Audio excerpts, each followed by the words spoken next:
Right, here we are again with another fun-packed Shrimps Trust podcast. Welcome to ShrimpNet to discuss the on- and off-field activity at the Mazuma this week. With the usual suspects, myself and Joel, we are joined, we will be joined, if you're watching on YouTube, you're thinking there's only three of you, we will be joined hopefully by Charlie Appleyard at some point. The human dynamo that is Charlie Appleyard. He'll probably be playing golf in the dark, knowing Charlie. But from the dressing room, we have another new arrival. Last week we had Archie Mayer, luckily. And this time we've got a Welsh under-21 and Welsh squad member, former Ipswich, Wigan and posh flying winger who did us proud last Saturday, Gwion Edwards. Gwion, thank you and welcome along to the Shrimps podcast. Thank you. So where do we start? Well, the usual place, Mansfield last Saturday. I think it's safe to say that we weren't looking forward to this one, Joel, as fans, because obviously we got a spanking there, 3-0 at the start of the season. We looked completely outclassed. They looked like very, very good. Their away form's been pretty good. The home form's been even better. And losing all 5 low knees and going into it with 3 new players, but obviously Archie played well, Joe played well, and Gwion played well, and the system changed. I think Mansfield was surprised because we didn't play as we expected us to play. No, it was really, really good. It felt like trying to put my finger on how to explain it, but it felt like with all those low knees going back in that week preceding it, it felt like almost any kind of sense of Jed trying to maybe still carry out a bit of what Derek was trying to do. It felt like a lot of that just kind of went a bit, and he really shifted the style a lot more to what he's kind of alluded to in interviews. Obviously, with no longer Derek ball. No, I mean, yeah, it was quite high energy. I think the possession was about 50-50. The way we pressed him was really, really impressive. The energy we played with and everything, it was really good to see. I think the formation changed maybe a little bit slightly, and we've had 2 sitters behind the number 10, and with Taylor and Adams, I thought it was kind of like 2 kind of more box-to-box attacking midfielders while Jan sat behind him. So yeah, just lots of stuff to be excited about, and then a really good performance. I think we went toe-to-toe with them. I do think we kind of edged it over the course of the game. I look at some of the kind of territory stats from the game, and it was pretty even, which is things we haven't really seen much this season. We've been maybe conceding a bit more been maybe a bit more packed and a few more numbers behind the ball at the back, but conceding quite a lot of territory, which obviously comes with its risks. And yeah, we were really, really, really good. And it was for a lot of players who were kind of stepping onto the pitch for the first time together, they did really, really well. And I think it's nice as well for Gwion and Archie and Joe Adams to have strong debuts like that, like they did, because I think it obviously you want to see, regardless of kind of context, you always want to see a player hit the ground running for the club, and that's always good news. But on top of that, it's Jed's first transfer window as a manager, and to see the players that he's managed to sign kind of hit the ground running, kind of gives you a bit. Hopefully gives him confidence, hopefully gives the fans confidence in him. And yeah, just hopefully keep moving forward from there, because if we keep that level of performance up throughout the rest of the season, we'll, comfortably beat, quite a good few teams in this division. So I'll come to you now, Gwion. Charlie, thanks for joining us. Evening. Gwion, I'll come to you now. Obviously, you started out on the right-hand side. And your brief was obviously parade up and down there as much as you can. You did brilliantly. I think the die was cast in about the first 20 minutes, because you and Joe Adams you were beating the first man almost at will, and you could see the look of surprise on Mansfield's faces, like that's not supposed to happen. Was Jed encouraging you just to go out there and play your game and just say, right, let's get men forward? Because both Joel Senior and playing Jacob Bedeau at fullback, which I'll come back to, which was a masterstroke, they both got forward as well in support of you wide people. Yeah, I think you just said, like, obviously go out there and play your own game, but I think obviously we pressed them really well in the first half. We had a good structure about how we wanted to play, and I think it was important we started on the front foot. I think first 15 minutes, obviously Mansfield are a good side, probably one of the better teams in League Two as well. But I think it's just having that, just going into that game with no fear of where they are in the league and they're doing well. I think we got in their faces, and like you said, we kind of pressed them well, took the ball off them, and I think they were all a bit shocked that we started so well. But I think when you're at home as well, especially, you've got to start really well at home.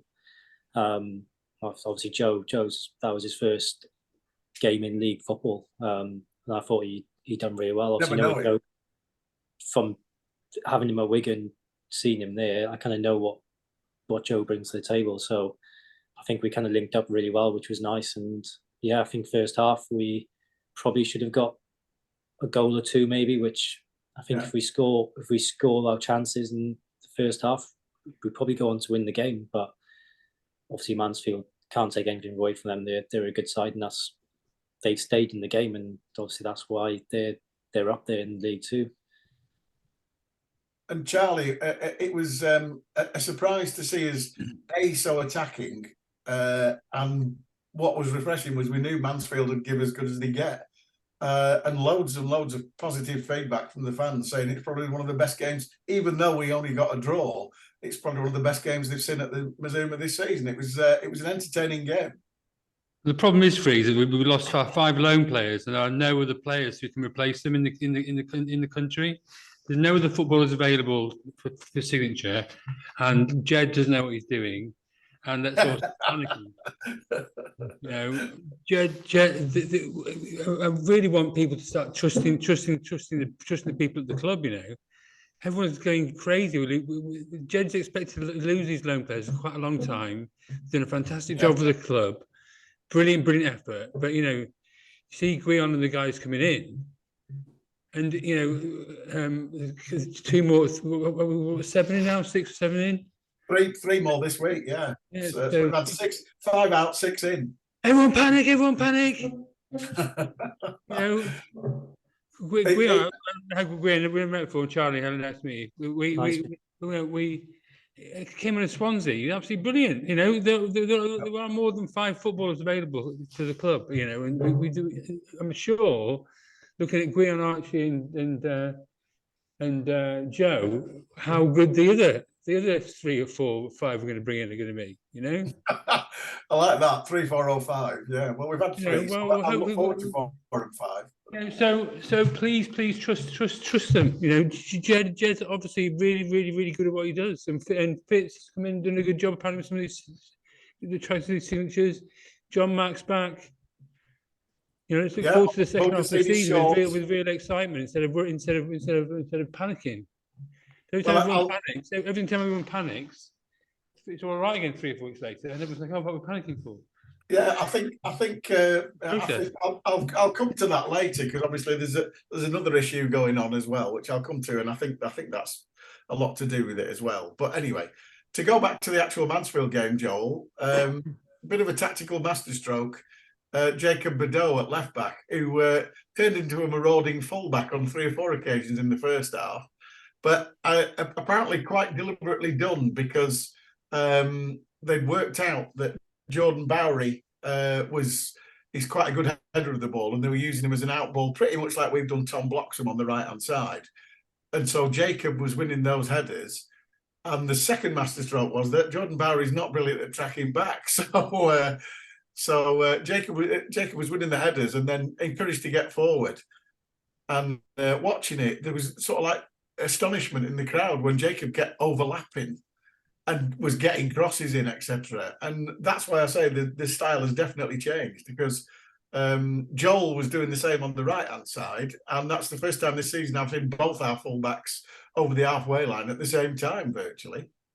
Yeah, I think you got to say Jacob's introduction at left back was probably more than it was an afternoon full of positives, obviously, but Jacob at left back was up there, was one of the big positives, and I think. New signing. I know, yeah, it was amazing. Like say the way he was able to deal with a big lad like Jordan Bowery, but then it was interesting because I thought being the centre back naturally, you do expect him to kind of come inside a bit more, and being as good in the ball he is, he can kind of step into those midfield areas and kind of put an extra man there, and obviously Adam Mayer is somebody you can kind of back to go it alone out wide as well. But obviously, like you say, there were times when he was kind of flying down the wing on the outside. You've got Joel on the other flank, Joel Senior on the other flank, who kind of very much it's in his nature to kind of fly down the wing. But he comes central quite a lot as well. He's ended up in kind of like almost like number 10 kind of positions just around the edge of the box quite frequently. And it's so great to see there's a fluency and the way that kind of players were rotating. I remember there was a couple of passages of play where Chris Stokes kind of carried the ball out. Jacob covers for him a bit. Carried on going. Yeah, Chris Stokes has carried on going, dropped into the middle, maybe a little bit more cautiously than Jacob, overlapped a little bit down the left-hand side. So, it was really good to see. Actually, probably worth giving a shout to Chris Stokes, because I thought, we're playing. He's not known for his pace, really, is he? He's known for his kind of experience and intelligence, and I think his technique is really, really tidy, and I think he showed all that. His distribution's good. Yeah, and his distribution. I think despite the fact that we're pushing a few more numbers forward and pressing a bit higher, him and Faz dealt really well with the fact that they had to push a bit higher at the pitch as well. And I thought what Stokes as well, as he reads the play, he steps forward into the play and takes those touches. And I remember there's one particular moment that stands out is when Slews had that shot from range that's been well saved by their keeper. That's come from Stokes stepping out of the fence, just kind of calmly collecting the ball, knocking it forward, and then we've been able to spring an attack from there. So really, really positive to see. And just before I forget, another player's done really well. Jake Taylor coming into midfield, getting a full 90 on his belt. Like, that's such good news. Hopefully, last two games, and I know you liked I did put the tweet. He could be such an important player for us, Jake, till the end of the season if he can stay fit. Absolutely. Don't him on the pod. Every time he comes on the pod, he gets injured. We can't have him on the podcast anyway. He keeps getting injured. Yeah. To be honest, Gwion, everybody who comes on gets bloody injured, so don't get injured. But Jake, it's lovely to see him back, and he can be so influential for us because he's such a good footballer, and he mixes it really well. He goes short, he goes long, he can dribble, and it's lovely to see him back. We really have missed him. No, 100%. The way he kind of drops deep and pings it about a bit, then can get forward, come to the edge of the box, create from there. There's so much to his game, and fingers crossed he'll get a bit more luck with injuries for the remainder of the season. But I suppose to sum it up, before we move on to discuss the MK Dons and the Crew games, to sum it up, our equaliser was a thing of beauty. Adam Mayer's through ball to the flying left winger that is Jan Songo. Which was like, you were saying they were all switching positions, and of all people to be out on the left-hand side. But Charlie Brown was literally making his way in at the back post like a steam train. And Jan just looked up, knocked it in first time, perfect ball.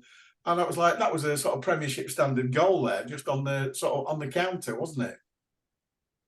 Yeah, it was really, really fantastic. I mean, like you say, it's not really where you expect Jan to be popping up, but I don't know. Maybe I've noticed him in recent weeks. He's actually started wearing his socks a little bit lower, like Jack Grealish. So maybe we'll start to see a bit more of that kind of stuff from Jan. But for somebody who is traditionally a defensive-minded player, Jan was popping up all over the pitch. I know obviously it tends to be it was obviously tending to be Adams and Taylor a bit more popping up, but Jan was making his fair share of inroads forward. So just great to see the team all buying into how they're trying to play at the moment. It shows the depth of the squad as well. Just we've got a good first 11 that have been playing nearly every game, I suppose, the first half of the season. We've got the new players coming in, but we've also got the players who've been here for a while, like Charlie Brown and the like, who've done really well when they come in. And Donald Love's going to come back in the next couple of weeks or next week, and that'll be like a new signing again. Exactly. That's 9. And I was delighted for Charlie Brown because he did put the effort in during the day, and I was thinking, well, he's worked his plums off. I just hope he can get half a chance. Jed says he's absolutely brilliant. He's been brilliant in training all season, absolutely brilliant. But Michael Mellon's been there keeping out the team. Yeah, exactly. So looking ahead to Saturday, before we actually started recording, Gwion's now aware of our fantastic record at MK Dons. It's so depressing, Gwion. Yeah. Hopefully we can change that on Saturday. Yeah, hopefully. Now, obviously, listening to the gaffers, the gaffer, we were saying he's subtly changed our tactics. I think he's fairly unsubtly said that we're going to go there and get 3 points. So it looks like we're going to have a go, Joel, which would be nice for a change. Yeah, I mean, they're such a good side at the moment. MK Dons and fair to them. I actually bumped into JJ McKiernan in Sainsbury's in Lancaster on Christmas Eve, so the day after they beat us, and he was saying, how much he rated them and how he's faced their manager before. When he was in the National League, when he was in charge of Gateshead. So, they're a good side. They've done really well with the latest managerial appointment. It's paying dividends, but like Jed alluded to it in an interview last week. I can't remember when exactly, but we are looking at how we played against Mansfield. We are a bit of a different side to the side that took MK Dons at home, and I thought we did a decent job against him. I think Gwion mentioned it before we came on. They've got a big pitch, and with the way we want to press that, that'll be our work. But hopefully we've got it in the squad to get in their faces. We've added a bit more depth as well, which is important because on that kind of size of pitch, you're probably you maybe going to look at rotating things around after about 65 minutes as well to keep those legs fresh and keep the play, keep the energy up. So yeah, it's going to be a tricky one. Obviously, they're a good side and they're at home and they're on a fantastic run at the moment. They've got good players, but if we put in a similar standard of performance as we did against Mansfield, then we'll make a good game of it. And Gwion, have we presumably we've done some prep on them and look at how they play and what we can do to stop them and how we and some of the areas we can get at them? Yeah, I think it's just been clever when probably a different game to Mansfield. I think obviously we're away from home. I think it's been clever when to press, maybe setting a few traps, maybe a little bit different to Mansfield. Obviously, I think MK teams I've played in the last few years, they obviously got the similar style.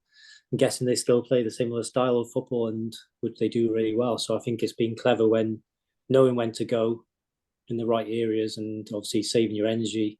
Otherwise, you're just going to be chasing the ball. So it's obviously at Swansea. I think we had good shape against them, who passed the ball nicely on the big pitch. And I think first half, some of the second half, we had good structure of when to go and maybe we could have done a bit more in their faces. I think we can take a lot of positive from a Swansea game into the MK game, and hopefully we can change that run of results and get 3 points. Yeah, it'd be nice to get anything, Charlie. I mean, I was joking. Some fan put on one of the Facebook pages that our record against them is absolutely bloody awful, which it is. And I actually jokingly said I'd take a 1-0 defeat as a moral victory because that'd be about the best result we've had against them in a few seasons. It's depressing. They don't score a goal over the last couple of years. Every time you go there, it's so different, right? Because the Mazuma, it's really intense crowd, close to the pitch and quite for the space. Even though we've got the same number of fans, because of the size of the stadium, it seems like it's really, really full and really on top of you. You go there, there's a similar number of fans in a massive, massive stadium. It's really, really quiet. The pitch is about twice the size of the Mazuma. So I just feel sorry for the players having to run around all the time. And they've got their game plan, but they play there all the time. It's so different to our pitch. It's really hard to play. And it's just run. And they've generally had quite good finishes the last couple of years. And they get a couple of chances in 90 minutes. But we've actually thing is, we don't lose. Maybe we've lost 4-0 at home a couple of times, but away we won just 2-0, 3-0 or something. But that's probably 2 or 3 chances in the whole 90 minutes on a massive, massive pitch. They just slot them away. So hopefully we'll be all right. But Maston's mascot on Saturday, so hopefully bring some luck. Well, fingers crossed. So after that one, it doesn't get any easier, Joel. We've got the rearranged Crew game that was rearranged for the international duty that most of our loanees were away on, and JJ, and Crew going well as well. They score a lot. Every time I seem to watch Football League Show, Elliot Nevitt bags for them in the last minute, and I'm like, they've got some stamina, them lads. They keep going, don't they? So that will be tricky because they're flying, aren't they, at the moment, Crew? Yeah, Crew. They're doing well. They've always had a good side. They always bring a few lads through, don't they, through the years. But I think it's probably another game we can probably get a result from. I think if we stick, obviously we've got a few new players in, and obviously, as you said, the style's changed a little bit. So I think as the weeks go on now, I think everyone's going to settle in, me included, and obviously getting used to all that. And I think the phases of play, I think they're going to get better as we grow as a team. And I think going into these games now, I think if you get the three basics right, you're working hard, solid shape behind the ball, and then you have that quality on the ball when you're in those areas to get the crosses in and goals, which we've been working on, get the balls into wide areas and get crosses into the box. So I think there's no reason why we can't go to MK and get the result. But I think it's important when you go to these away games, you've got to come out with it with at least a point, and then you've got to make sure you win your home games. Yeah, and like I say, Crew, they have had a happy knack of scoring late goals, as I said, Joel. Now you switched on, and it's going to be a tough game. They, as Gwion said, they tend to always play a really passing game of football, which should suit us, because now we've suddenly turned into this beautiful ball playing butterfly from the Derek Ball chrysalis. It could be an interesting game.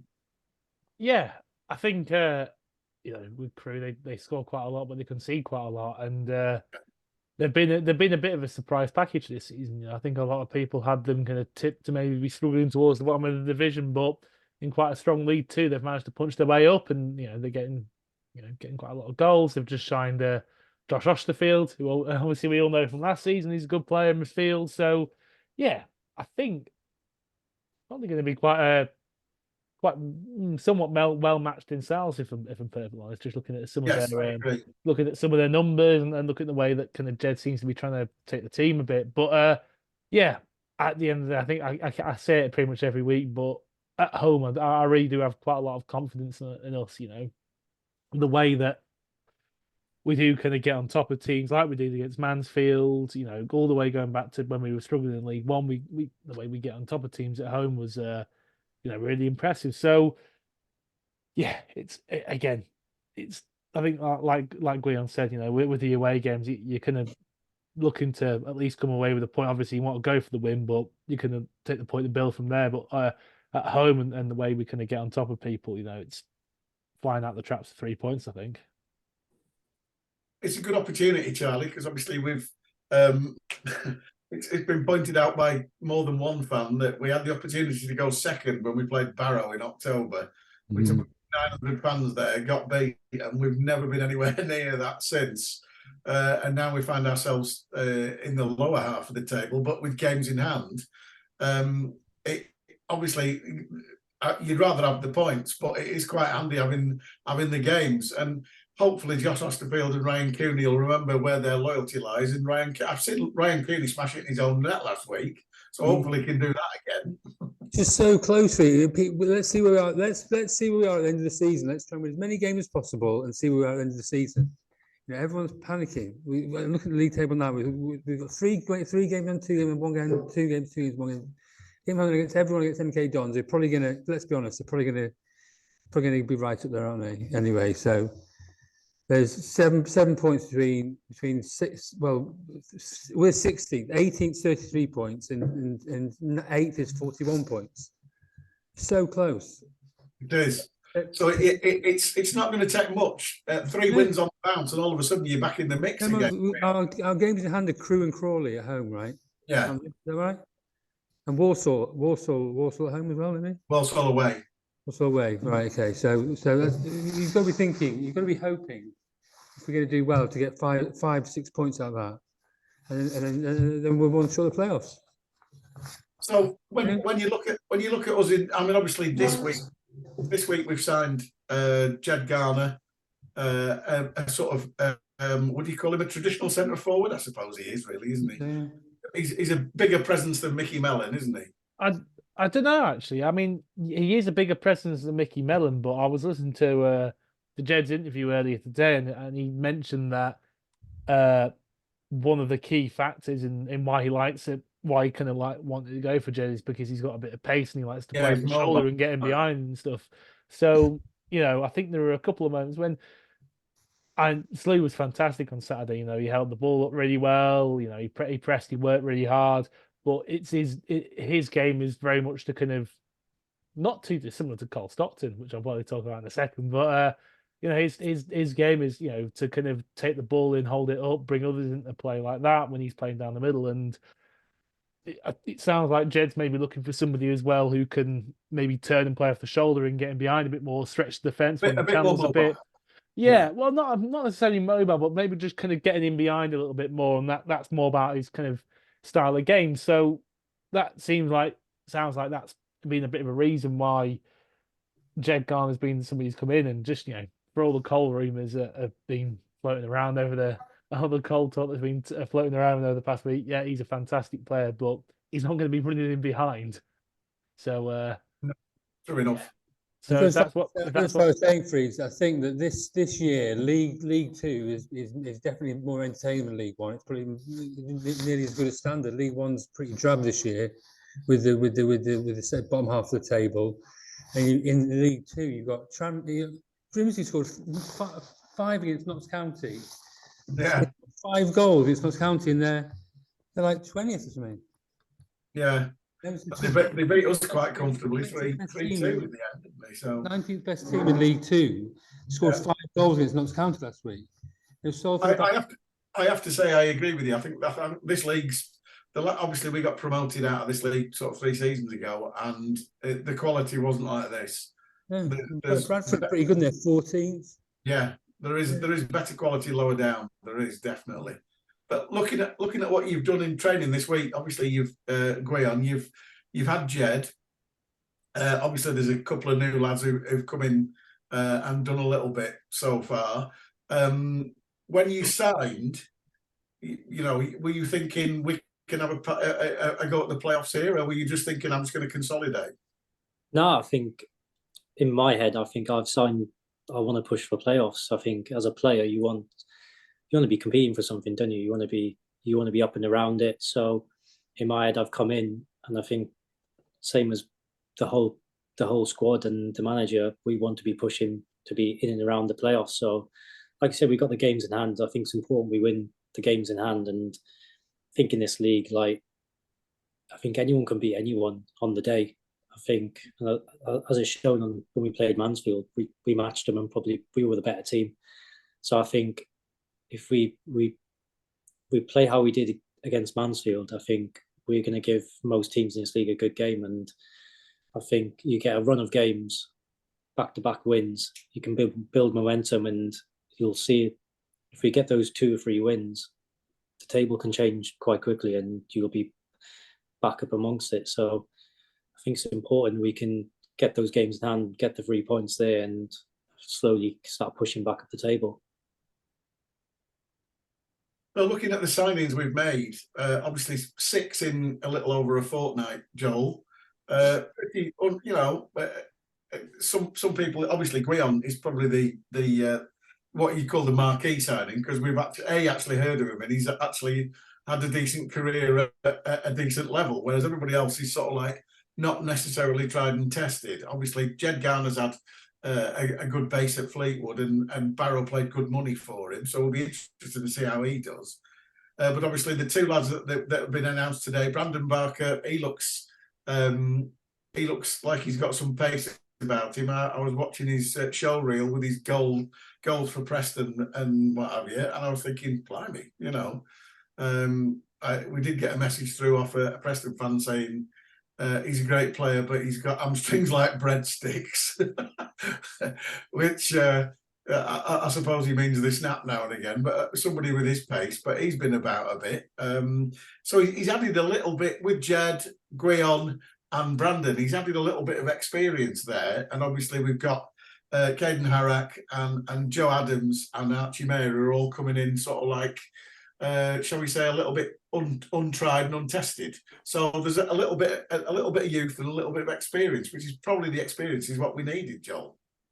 Yeah, it's good. I think it's a good mix we brought in. You know, I was saying before the podcast, and I probably it's not just to put a Gwion up, but I think our options out wide we probably upgraded them, to be honest. Now with Gwion coming in, and obviously now Brandon Barker coming in. He's got great pedigree. He's obviously got a lot of talent and a lot of ability. So, with Gwion, Brandon Barker, and Adam Mayer and people out wide, we've got some really, really good options. And like you say, a bit of experience in there as well. I know Barker's not always had loads of game time, but he's got quite a good number of appearances at a good level as well. So that can't be sniffed at. He's come through Man City's academy.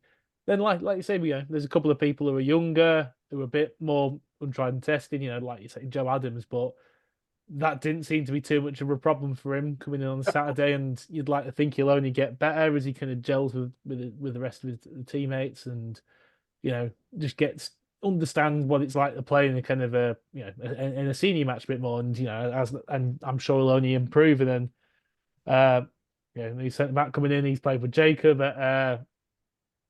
for Grenada, so I'm sure there's already a strong partnership there. So yeah, it's a good kind of mix of people we've gotten in the door. We've gotten a bit of experience that we needed, but we're also got some kind of fresher, younger prospects who are looking to make an impression. So excited to see how they all do over the next kind of half season.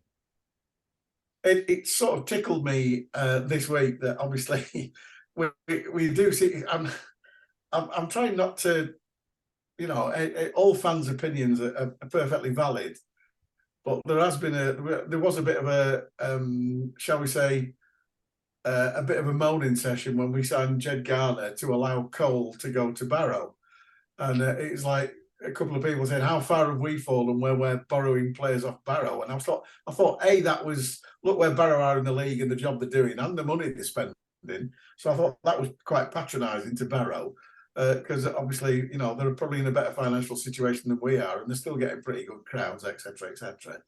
But obviously the main point was Cole going to Barrow, because obviously as a player who perhaps didn't do himself justice for 3/4 of a season last season, suddenly came alive in the sort of like last 10, 8, 9 games, and very nearly kept it up.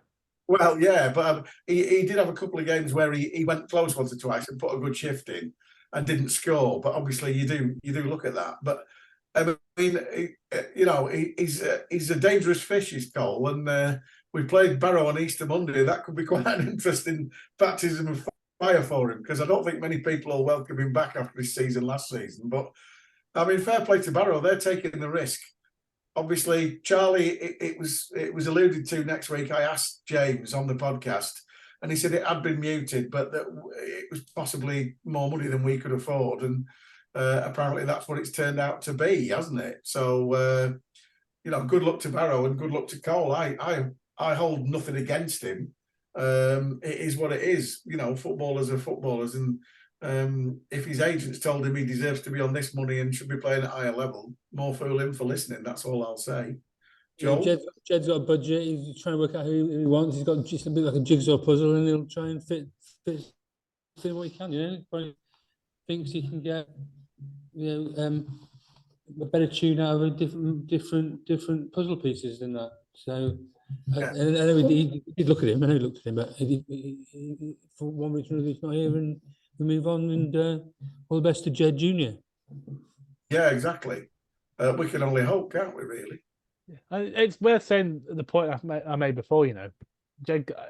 One of the things that Jed mentioned about Jed is that he likes to run in behind a little bit more. So sometimes, and that seems to be the kind of thing that Jed Senior is going for. So, and that's, I like that Jed Senior. That's not really part of Cole's game. So, on a kind of cold footballing kind of picture of it, tactically, if he's a player that works better, and at the end of the day, I don't really care where he comes from or what other move he opened up for another club, as long as he plays well for us.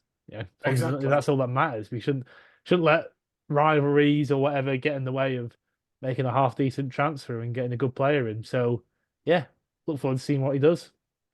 So it's funny, isn't it? Because we've now got with the addition of Gwion and particularly Adam's pretty quick, and Joe Adams is pretty quick, and Gwion, you were like a whippet last week at the Mazuma. Are you like that every week, or are you just showing off because it was your first home game? No, I try to be. Yeah, no, I am pretty quick, so I like running behind and obviously getting the ball in the pocket. So yeah, I try to keep it up for 90 minutes. So that's kind of what my game's about, really. Taking people on, getting crosses in the box, or getting in little pockets where I can maybe turn and get out players, or pick a pass and get shots off. See, that's immediately that makes logical sense with what you said, Joel. Now, because Jed Garner's obviously a quicker centre forward, so he needs to be quicker to catch Gwion's crosses, because he's going to be beating people and smashing balls in. You need people like that in. But to come to you now, Gwion, you've had you must have been a bit strange for you making your first appearance for us at Swansea when you started your career at Swansea. Yeah, it was a bit strange, to be fair. Obviously, I knew the fixture was there when I obviously come in to train, and obviously when I got the contract signed, it was kind of nice that my first game was, well, kind of going home to play. So it was nice. I had some friends and family, which obviously was close to home, that could come and watch. So it was nice to get back on the pitch after so long, and obviously to be on the pitch against the team I come through at was quite nice. Still know a few of the staff and a couple of the players there, so it was nice to see them. And shame about the result, but I think as a team, I think we went there and we actually played quite well. And maybe on another day, that first half, I think if we were to go into that game again, we might have been a bit more how we played against Mansfield, maybe kind of got in their faces a little bit more than what we did. I think we showed a little bit too much respect. But yeah, for me, it was nice to go back in, and it was nice to get my debut and to be back on the pitch again. And then obviously you've had some success. You had the Wales under-21s, which is fantastic. And then you've been in the Welsh squad 3 times, and been on the subs bench, and you never got on. Was that frustrating, or was it just great being there? A bit of both, really. I think as you get older, you look back, and it was, at the time, to be picked for your country is unbelievable. It's a great feeling. And obviously, the players they had at the time and the success that they were getting, it was just nice to be part of the squad, and it was a great experience. Obviously, I was still young, but I think it was frustrating because honestly, I believe I probably should have got a cap, but it's still nice to be involved, and especially the quality of players we had at the time and the success they had through the Euros. I think it was nice just to be part of it. But yeah, it is frustrating. But when you look back, to be involved in those 3 games, whatever it was, and being on the bench, and obviously you've got the likes of Aaron Ramsey, Gareth Bale, just being in and around them in the camp and training, and it was a good experience, which probably learnt a lot from. Well, I'm going to say you've got some. You must have some fantastic memories of that, because the simple fact is, as you said, that was probably Wales's most successful side just about since the 1958 World Cup, really.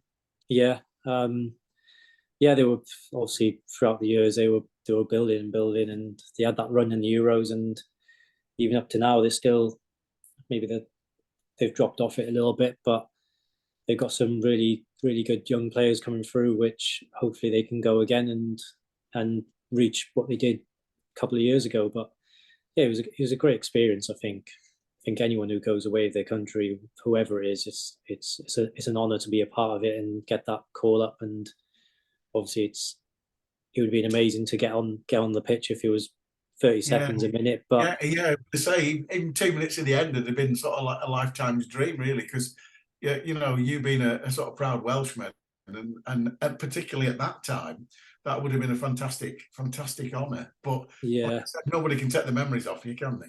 No, I think when you get a little bit older, and I think probably when I eventually retire, hopefully in 10 years or whatever it is, you look back and you can say I was a part of that squad. Would have been nice to be on the pitch, obviously, and who knows if I'd made it on the pitch, I might have made it into the Euro squad. But you can still look back and say you was a part of it, and you was in and around the squad with top quality players. And looking at you, obviously you went on loan to. I presume you changed car quite a lot, because you got to St Johnstone, Crawley. Peterborough, Ipswich, Wigan, Ross County, and then us. And I'm looking at that thinking, bloody hell, you put some miles in. Do you like driving? I don't mind it, to be fair. Yeah, the Scotland ones, they were far. But I think growing up, I moved to Swansea when I was 16, which I lived about an hour and a half away from Swansea. So I had to move at a young age to Swansea, which you have to grow up really quickly, which I think was quite important for me. So when I moved at 16, every other move I had was, you're not really thinking, oh, it's too far. You kind of just go with it. And especially in football, you can end up anywhere. So I think if you are moving clubs now, I think I say to young lads now, I said, obviously Joe's coming here now. It's not too far from Wigan, but I think it's important as a young lad, you take the opportunities that are there for you at the time. And if it means moving away, it's only going to better your career, and you're going to get experience from living away, kind of out of your comfort zone. So yeah, I think I'm ticking off quite a lot of places in the country, but yeah, but it's been good. I think every club I've been at, it's been a great experience, and I've learned every club I've been at. I've learned on and off the pitch from people at the club, staff, players, and just day-to-day life from living away from friends and family. So it's probably helped me a lot in my career and my life.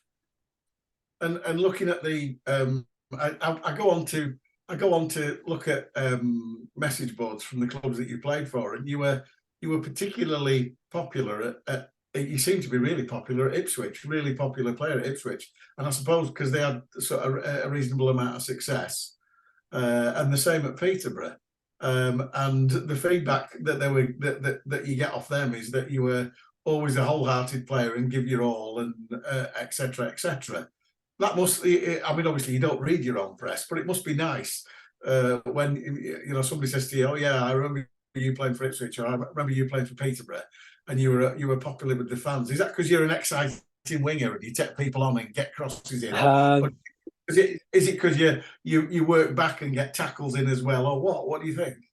It's probably working back and putting tackles in, probably. I think it's a bit of both. I think as I've grown up, I think to be a professional footballer, I think you're lucky. It's every kid's dream to be a footballer as a grown up. So I think you've got to train hard every day and play every game as if it's your last, because it could be the last training session you do, it could be the last game you play. So I think you've got to put everything in to training, and then you take that into the game. And I think any game I play in, if I'm playing well or if I'm not having such a great game, the work rate is always there. And if you put the work rate in, I think whatever job you're doing, if you're not putting the work in, then you're not going to get the success or anything after it. So I think that's important. I think every club I've been at, I've worked hard, if it's going forward with the ball or tracking back to help the team, which you don't see too many wingers tracking back really,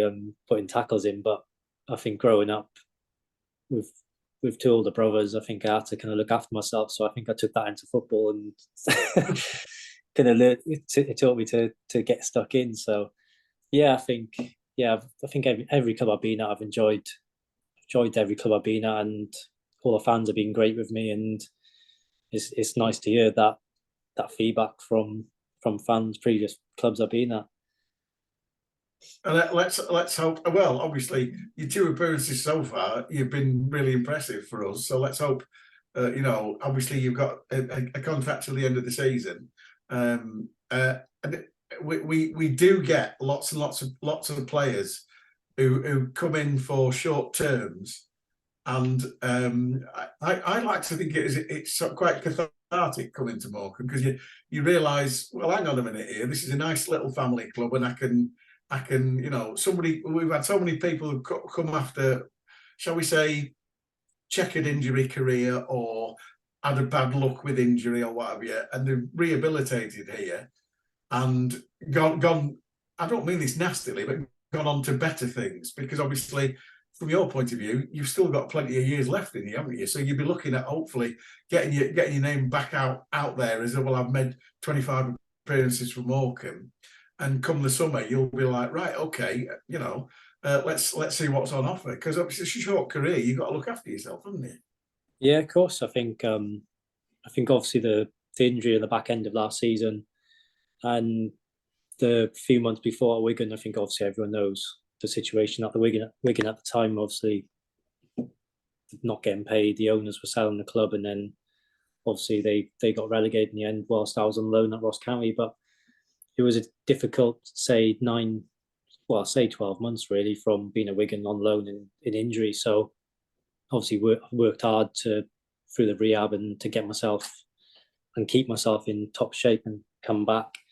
So yeah, I think obviously when the chance come to train with Morecambe, obviously I don't live too far away, so I thought it's perfect. And I've obviously checked up a few of the games, and then obviously spoke to the manager and come into training, and I've seen the quality of players we had at training. And not that it took me by surprise, but I thought the way we want to play football and some of the players, it suited me really well, the type of player I am.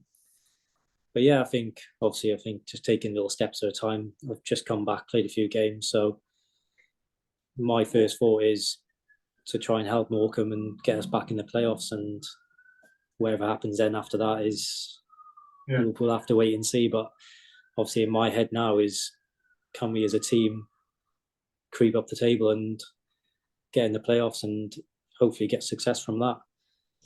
I sincerely hope so. I'm going to hand you over to Joel now. We'll ask you something far more in depth. Well, I was actually just going to go off one of the things you mentioned about where you like to pop up in terms of positions, because I think I was listening to a football podcast the other day, and they were talking about how you're getting a lot more wingers who seem to be able to go both ways around the player. Because I remember when I was growing up, it was all about getting around down the outside, your man getting across him, and then as he got into the 2010s, you've got that kind of rise of people who like to drift in the field, like David Silva and whatnot. But they were mentioning about how a lot of wingers these days like to kind of try and go both ways, and what you said before kind of reminded me of that. And do you see yourself as somebody who kind of both likes to get around the outside and whip across him, but also pop up in those little half spaces and try and create from there? Yeah, I think obviously the game's evolved since I started my career, and I think as I started my career, I think as a young player, you're just thinking hug the touchline and be wide as you can to take someone and get across him. But I think over the years it's evolved. You see the top teams now, you might have the fullback come inside, or the fullback is overlapping, the winger comes inside. But I think for me, it depends how the game's going. If I can get the ball wide, that gives me space to get them and get crosses in the box. But then sometimes I think you've got to mix your game up, because if you do the same thing over and over, the fullback or the winger, they're going to know exactly what you're going to do. And so I think it's important to mix it up. And I think if I can pop up in maybe the pockets where the 10 might be, and like we said about the strikers running behind, if he's taking him that way, maybe it might be if I pop up inside, it might not mean I might not get the ball, but it creates that space for someone else. If it's Joel or whoever it is playing fullback, to get down the outside, and if I can get on the ball, slide them, or I can slide the striker or get a shot off myself, or if I'm wide, get crosses in. I think it's important to mix it up as a team.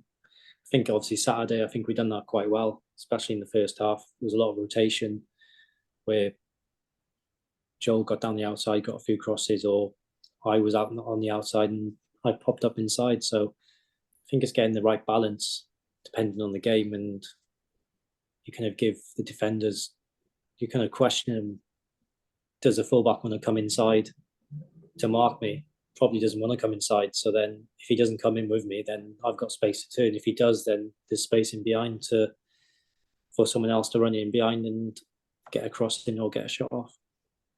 Quite interesting hearing you talk about that, because I think something that never really gets discussed very much is that kind of, you don't actually have to be touching the ball to be doing quite a vital bit of work to try and open up a team, isn't it? Just that dummy run, or that kind of making the player move out of their position. It's vital to kind of making the team work, isn't it? Yeah, I think it's important you get the right structure. And like I said, when you get the ball, you got the right quality on the ball to have that end product. And I think if sometimes, especially as a strike, if you're playing up top, the ball might come into you and you got to hold it and maybe lay it off and you have runners off it. But I think sometimes, especially in League Two, I think you've got to stretch your game a little bit, running behind, and you might make 10 runs and get the ball twice, but you've moved the defender, and then maybe that odd ball goes over the top and you're in. But you're creating space for your midfielders to get on the ball, and then the striker then gets in the box. So I think the movement, which I thought Saturday we did quite well, and I think over the next couple of weeks, I think as our players come in, we all start settling, working on different things in training. I think it's only going to get better, and we're all going to get used to the style of play and used to all the players we have come in, and the players are already there. I think building that bond between us, I think as the weeks go on, it's going to slowly get better, and we're going to know it's just going to be natural to us, which maybe at the minute it's not too natural, but I think we've started off well, and I think, like I said, over the next couple of weeks, we'll only get better, which will help us going into the games. So kind of looking at that, having that, I think you mentioned it, having individual quality in those certain moments. So kind of looking at back on the Mansfield game, it was a good few times when you managed to quite nicely bait your man in and then obviously nick it past him. So obviously the most fun part of football is obviously dribbling. So when you're looking to take on a player, what kind of gaps are you looking for? What kind of things are you looking for? Is it kind of instinctive how you take people on, or are you looking for somebody trying to work out what gap they might believe in, or are you trying to bait a player to commit? Kind of what's the kind of like way of trying to get around the player when you take them on? I think it depends on the actual situation. I think it just happens naturally. I think if the ball's come into you and he's tied to you, then chances are he's going to nick a ball off you. So you're kind of looking for that, maybe a layoff, or maybe round the corner to the striker, or if you've got 10 yards of space, then you've got a bit of space to run at him. And if you could, to be fair with me, if there's space in behind, I can just knock it and run. Chances are I'm going to beat most fullbacks in a race. So, but it's just mixing your game up. You do that 5-6 times in a game, they're going to know, right, they're going to close that space in behind. So that's where maybe you might go inside and maybe look to play round the corner, or maybe a 1-2 of someone. But I think Saturday we played some nice football with, maybe I think I slid Joe down the channel a few times, and Joe done it quite well. He knocked it past on the outside a few times. So I think it's just knowing when to take your man on, and maybe knowing when to play it safe and be patient with the ball. So kind of looking at back at something that you kind of mentioned already a bit about how things have changed over the course of your career, and what you've obviously like had a career that spanned all 3 tiers of the EFL, and you've had quite a lot of experience kind of going back to the kind of early 2010s and stuff. So what are the things that you kind of seen change the most over the course of your kind of professional career?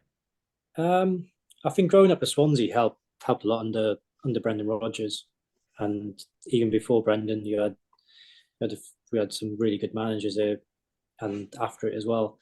I think learning, obviously everyone knew Swansea back then they were passing the ball, it was get the ball wide, and I think learning from them as a young lad and the players we had helped me probably progress as a player. And then the loan moves I had going from Swansea, who were passing the ball and popping it around, who played a good style of football, and maybe going to the likes of maybe St Johnstone and Crawley. Not that it's a bad style of football, but it was a different style, which then I think learning that in men's football as well, I think probably helped me, which if you have to go long sometimes, which sometimes you do in games, I think then I'm not just that one style of player where I can only play if we're playing nice football.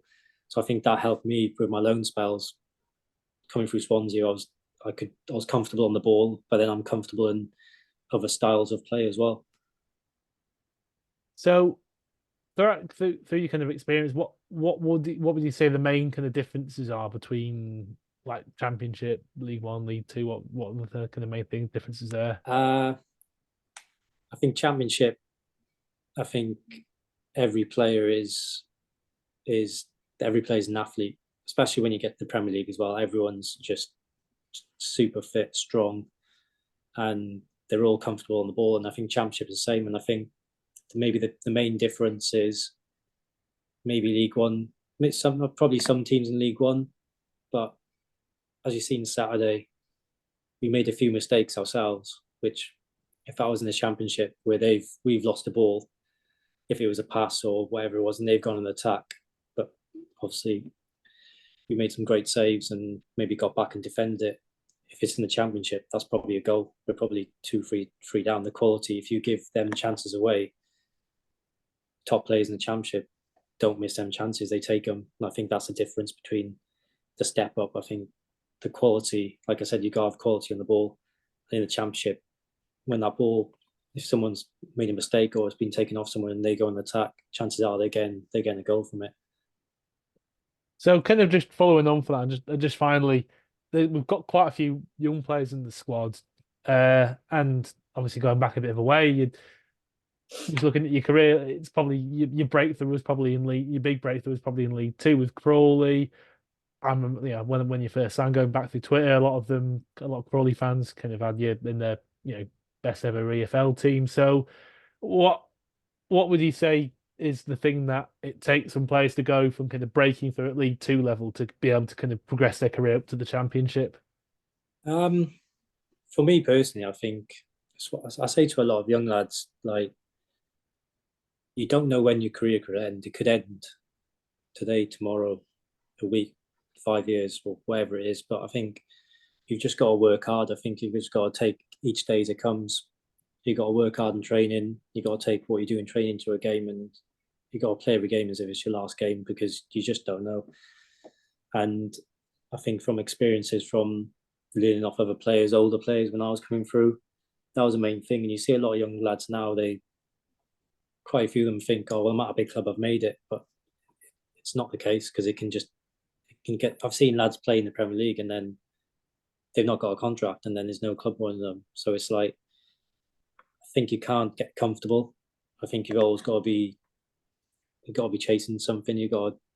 If you've played 5 games, doesn't mean you've made it. I think you've got to work hard, whatever league you're in. I think if you've got a bit of talent with working hard, I think you can have a good career wherever it is. You're gonna make a living off playing football. If you have the right attitude and work hard, you're gonna make a career. And if you've got the talent to go with it, then I think that's where you see the differences, where players do get the moves, because they've put the work in each day on the Saturday, Tuesday, and then the attitude's right, and then that bit of talent takes them to the top. Oh, really interesting stuff. Thanks, Gwion. Yeah, back to you, Freez. Probably a bit of luck as well, but yeah, well, it helps as well, doesn't it? Yeah, but it's like you say, there are many talented players who never get the opportunity. Yeah, and they end up. I mean, at Morecambe as a football club, we've done really well because we've come up from non-league. When I was young, my background, that is our old ground at Christie Park when we were playing in Northern Premier League when I started watching. Well, Lancashire combination actually, and then Northern Premier League, and then the conference, and then and we still had sort of pretty good players in our successful years in non-league, and quite a few of those players were always like, oh yeah, I had time at Sheffield United, but it didn't quite work out, and it is just sometimes down to luck, isn't it, Gwion? Yeah, I think luck, and I think managers change, coaches come in, and it's different opinions, and you don't become a bad player overnight. Like, you can't be a good player one day and one manager, and the manager comes in and you're not playing. Like, it doesn't mean you're a bad player. It's just someone's opinion. They just don't fancy you at that moment of time. And I think that's where a lot of players find themselves in situations where, like I found it at Wigan, a few managers changed and I wasn't playing. It's not because I was a bad player. It was just because at that time your face probably didn't fit in that, whatever it was, the style of play or in that manager's plans. And I think you see a lot of players who they either contract doesn't get taken because the manager's changed or a new manager's come in. And you find yourself in a situation where you haven't got a club, and it's a lot of people think, well, it's everyone thinks football's like the dream job, which it is, but people don't see the other side of it when things aren't going so great. And I think that's where it is. Like you don't become a bad player overnight. It's just an opinion of whoever is in charge at the time, and you just got to wait for that opportunity where someone does give you a chance, and when you do get that chance, you've got to be ready to take it. So you can't like switch off if this manager's in. I've not played for 10 games. You can't switch off. You've got to be ready for when someone could get injured, or 10 minutes into the game, someone's injured and you're getting thrown on. You can't be sat there sulking. You've got to be ready for that opportunity, and when it comes, you've got to take it. Which really backs up how you've arrived with us, really, doesn't it? Because obviously you've grabbed the opportunity both hands because you want to be playing again. Yeah, I think that's, as you grow up, I think you want to play football, you want to play in front of a crowd.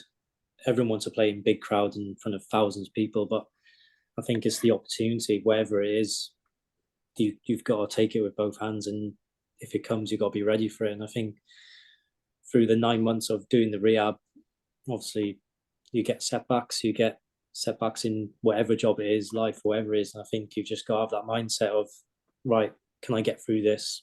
And you've got to be ready for when that opportunity comes, which what I've tried to do over the last 9 months, get myself in good shape. And when the time comes, you're not thinking, oh, I need another couple of weeks. You're ready to go. Well, I don't want to put pressure on you, but you've had 2 really good games now. We need to cap it with a goal, preferably at Stadium MK, and preferably in a win. Now, that is the biggest ask ever. After our record, I'm not putting any pressure on. Like I said, to be honest with you, if we come away with a 1-1 and you score, I'd be happy. Yeah, like I said, I think you got to go to the away games looking to get at least a point. I think you never go into a game thinking, oh, well, we're not going to win. You go there to win the game. And I think when it gets to a certain period in the game, if you can win the game, you've got to go for it. But sometimes if you come away with a point, then it's not always a bad result because you've taken a point off the other team, especially when you're going to these bigger teams, bigger grounds, or Mansfield again. I think really that's probably a good point on Saturday against Mansfield. The probably negative is we probably could have got a few goals and we probably should have won the game. But again, we've taken a point off a team in the top 3. Long may it continue. Yeah. Right, Charlie, I'm going to come to you now. I've got a couple of things I want to tackle. Well, there's obviously a bit of a movement going on behind the scenes with supporters trying to, shall we say, galvanise support for either some sort of protest against Jason. And a lot of people this week have been saying, there's a lot of comparisons with Reading, which I find a little bit strange because I don't think we're anything like Reading at the moment. As Joel was saying before we actually came on air, we're not exactly feeding our players, giving them cold showers and making them eat microwave meals. So I don't think we're quite at that stage yet. But I think the situation we're in, I'm putting it down to losing 5 players in the loan system. It being January and Christmas is gone, nobody's got any money, everybody's back at work, everybody's depressed, and basically there's a lot of unhappy fans. And I'm thinking, well, at the moment we've got a lot to be positive about, and that's just me because obviously we got 6 new signings. We're just drawn with Mansfield.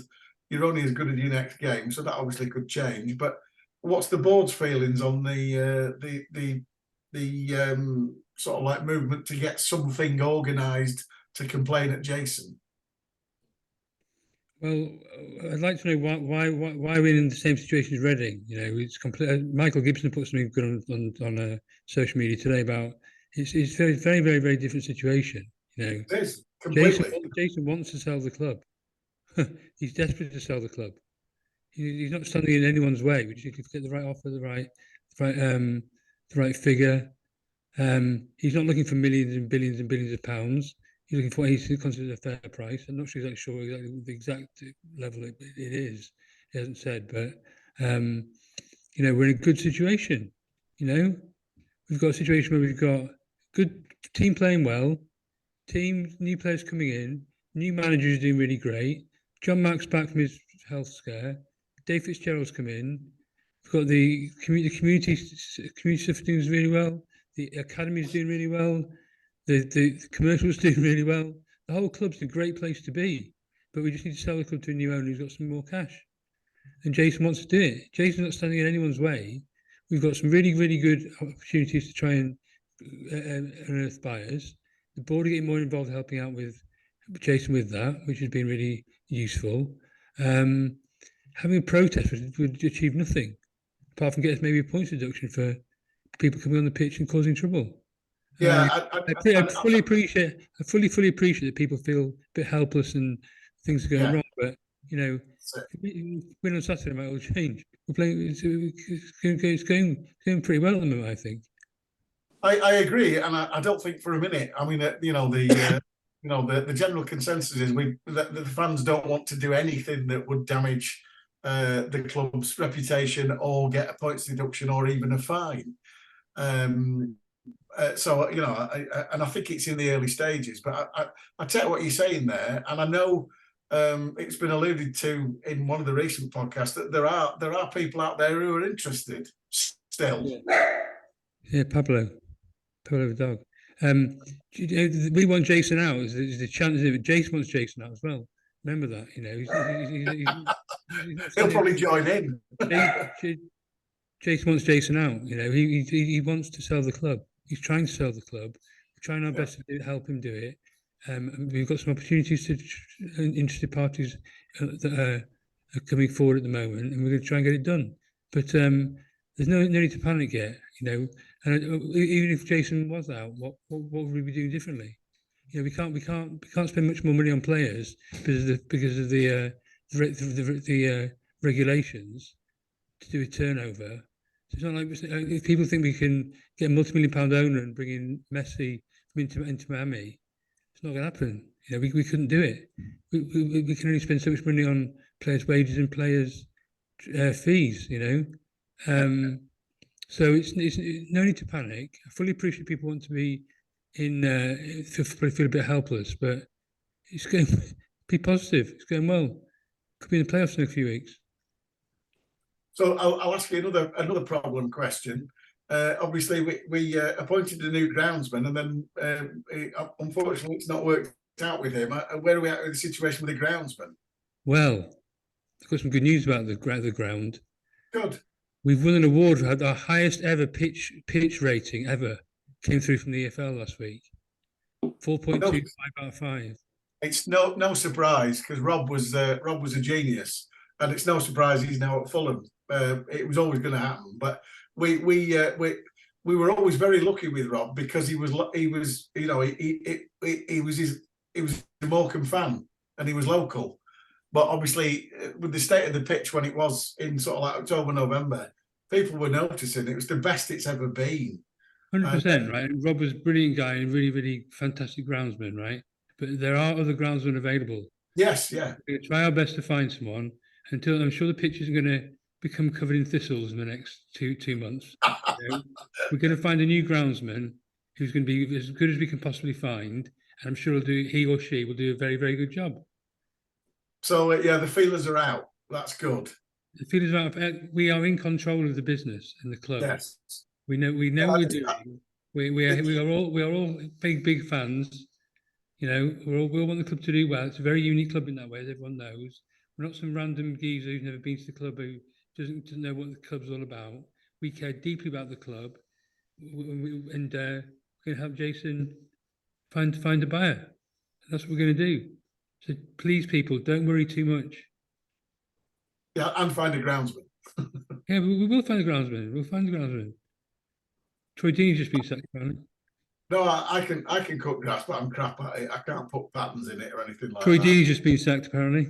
Troy Deeney's just been sacked? Yeah. For what he said about the players? Don't know. Dear Lord. Forest Green are absolute free fall. But anyway, never mind. There we are. Forest Green. But by the time you watch or listen to this, you'll know what happened with Troy Deeney, but it doesn't really surprise me. Finally, Shrimps Trust, any business? I know that you've had a couple of letters come through from fans saying, "Can we organise something?" Is that right, Joel? Yeah, I mean it's a tricky one because I think, as has already been mentioned, it is important to stress that difference between where we're at and where a club like Reading is. Obviously, there are fair grievances with the situation, and we'd like Jason to be doing a bit of a quicker, more constructive job at working on the sale. But at the end of the day, we're not at the kind of the point where Reading are, and we are but we've got to understand fan sentiment and listen to people who are wanting to organise something. I think at the very least, if there is something organised, it would definitely not be something that would potentially incur a fine or involve infraction on the pitch, because at the end of the day, that doesn't really solve any. That it's that there are, if people want the protest, there are many other ways to protest that do not involve things that could potentially damage the club and damage the playing side of things. So that's I'd like to think that everybody's got it in their head that that's the last thing we want. So we'll absolutely listen to what people have got to say, and we'll kind of take things on board. Whether it will result in something, I don't know really, but at the very least, as a fans trust, it's important we communicate with fans, even if it's to a point of just trying to be a bit more communicative, put some information out there that will kind of keep people's minds at ease. So we'll just have to see where we go from talking to people over the next kind of few weeks. We are. I'm very told for saying this, but we are trying to arrange a fans forum for the next 2-3 weeks. The next 3 weeks with Ben and Rod, so everyone can get the questions answered there. So that would be a good thing to do. We probably do need to have a session. We haven't had a session for a while to communicate with the people who don't listen to the pod, who don't come to the games. We go to see the away fans on every single time we're there. We'll do it again on Saturday. I'm not sure how many club directors do that, where we're always open for questioning and we're very, very open and honest with things. So if people have any questions, we'll get it done at the fans forum. More than welcome to answer any questions we can. And, please do go to the Shrimps Trust with anything you want to try and get answered, rather than do something rash. Well, there you go. You've heard it here first. There's hopefully going to be a fans forum organised in the next 2 to 3 weeks, which is good. And if the people who somebody suggested, I'm just being facetious now, but somebody suggested we should all chip in for a Jason out banner. And from what Charlie's just said, it sounds like Jason might chip in himself. Yeah, that's probably the most important thing to realise about the situation. Jason wants Jason out. I think he'd be happy. He's very open about that. There's no hidden agenda. That's good. Right. Well, I think that's a good place to end. Thank you to Charlie for the insight from the boardroom. Gwion, welcome to the club. You've made a brilliant start. Absolutely no pressure on Saturday. But if you could arrange for something better than we usually get at MK, we'd be very, very grateful. Thank you very much. And thanks for coming on. Hope you've enjoyed it. And if you score a hat-trick on Saturday, you're back on next Thursday, because usually people come on here and like we had JJ on and he got injured. Jake Taylor come on, he got injured. Stuart Moore came on, he got injured. And I'm like, for God's sake. So I'm wishing you, I'm not putting a hex on you. You are going to be fit for the rest of the season, Gwion, if I have anything to do with it. But good luck. Cheers. Thank you. Thanks for having me on. All right. Cheers, Joel. And we shall see you next week when we will chat, obviously, about an unusual away victory at MK Dons. And how the hell did we beat Crewe with when they only had 10 men? That's my predictions, but I'm used like that. Actually, no. I said 5-0 at Doncaster and we won 5-0 at Doncaster. I'm a genius. Right, join us next week. Thanks for listening.